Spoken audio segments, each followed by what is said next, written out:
সামাজিক যোগাযোগ মাধ্যমে সম্প্রতি ভাইরাল হয়েছে জাইমা রহমানের একটি নাচের ভিডিও, আর সেটিকে ঘিরেই তৈরি হয়েছে তীব্র বিতর্ক।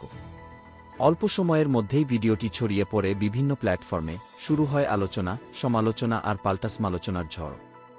কেউ এটিকে নিছক বিনোদন হিসেবে দেখছেন, আবার কেউ অভিযোগ তুলছেন ভিডিওটিতে অশ্লীলতার উপাদান রয়েছে এবং তা সামাজিকভাবে নেতিবাচক প্রভাব ফেলতে পারে। সমর্থকদের একটি অংশ বলছেন নাচ একটি শিল্পমাধ্যম, আর শিল্পের প্রকাশভঙ্গি ব্যক্তি বিশেষে ভিন্ন হতে পারে। তাদের মতে ব্যক্তিগত স্বাধীনতা ও সৃজনশীলতার জায়গা থেকে তৈরি একটি পারফরম্যান্সকে অতিরঞ্জিত করে দেখার কোনো প্রয়োজন নেই। তারা আরও যুক্তি দিচ্ছেন ডিজিটাল যুগে কন্টেন্টের বৈচিত্র্য স্বাভাবিক এবং সব কিছুই সবার পছন্দ নাও হতে পারে, তাই অপছন্দ হলে এড়িয়ে যাওয়াই শ্রেয়।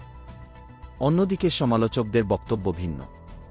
তারা বলছেন সামাজিক মাধ্যমে প্রকাশিত যে কোনো কন্টেন্টের একটি সামাজিক দায়বদ্ধতা থাকা উচিত, বিশেষ করে যদি সেই ব্যক্তি পরিচিত হন বা জনপরিসরে আলোচিত হন, তবে তার প্রকাশভঙ্গি নিয়ে জনমত তৈরি হওয়াই স্বাভাবিক। তাদের মতে ভাইরাল হওয়ার লক্ষ্যেই অনেক সময় বিতর্কিত উপস্থাপনা করা হয়, যা দীর্ঘমেয়াদে নেতিবাচক সাংস্কৃতিক প্রভাব ফেলতে পারে।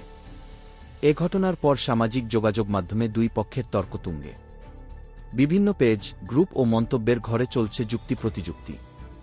কেউ ব্যক্তিস্বাধীনতার পক্ষে কথা বলছেন, কেউ আবার সামাজিক মূল্যবোধের প্রশ্ন তুলছেন। তবে এখন পর্যন্ত জাইমা রহমানের পক্ষ থেকে আনুষ্ঠানিক কোনো ব্যাখ্যা বা প্রতিক্রিয়া পাওয়া যায়নি, ফলে বিতর্ক আরও জোরদার হচ্ছে। ডিজিটাল প্ল্যাটফর্মে একটি ভিডিও কত দ্রুত ভাইরাল হয়ে যেতে পারে এবং তা ঘিরে কেমন সামাজিক প্রতিক্রিয়া তৈরি হতে পারে, এই ঘটনাটি তারই আরেকটি উদাহরণ। শেষ পর্যন্ত বিষয়টি কোথায় গড়ায় সেটি সময়ই বলবে।